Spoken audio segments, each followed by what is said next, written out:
বন্ধুরা, ব্যাচেলার জীবন কতটা কষ্টের দেখুন। আজ আমি আপনাদেরকে দেখাবো কিভাবে পান্তা ভাত দিয়ে খিচুড়ি রান্না করতে হয়। এই যে পান্তা ভাতের পাশে কিছু চাল দিয়ে দিলাম, পান্তা ভাতের পাশে কিছু চাল ডাল দিয়ে নিলাম। এবার আমরা এটা সব একবারে ধুয়ে ফেলবো। দেখা যাক ব্যাচেলার রান্না কেমন হয়, সাথে থাকুন। পান্তা ভাত চাল ডাল ধুয়ে নিলাম। এবার আমরা এর ভিতরে হলুদের গুঁড়া মিশাবো।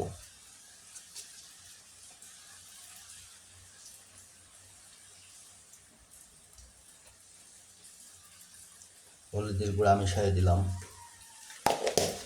এবার এর ভিতর লবণ দেবো। পরিমাণ ঠিক হতেও পারে, নাও পারে, দেখা যাক কী হয়, কারণ এটা ব্যাচেলার রান্না, আপনাদের সবাইকে ভাবতে হবে।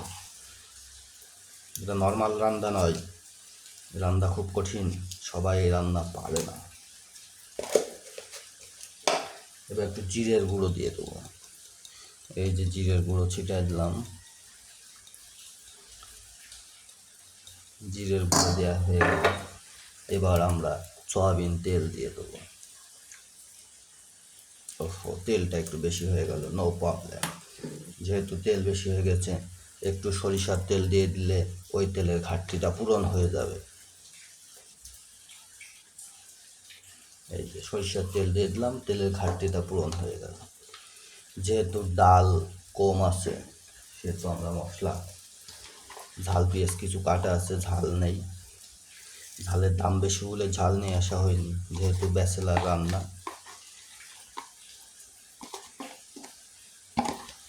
এবার এটা আমরা ফাইন করে ঘুটে দেব।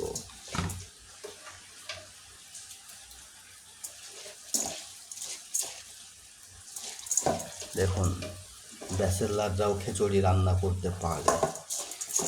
পান্তা ভাত চাল ডাল দিয়ে আমরা এখন খিচুড়ি রান্না করব।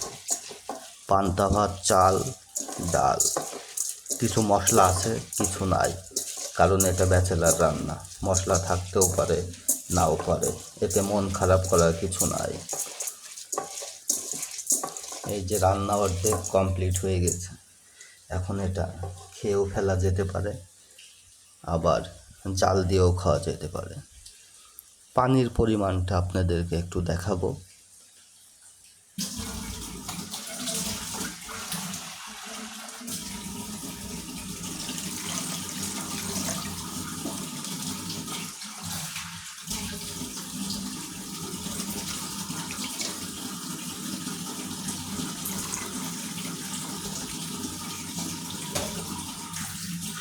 যেহেতু পান্তা ভাত দেওয়া আছে, পানিটা কম দেওয়াই ভালো। এবার এটা আমরা কাঁচাই খেয়ে ফেলি।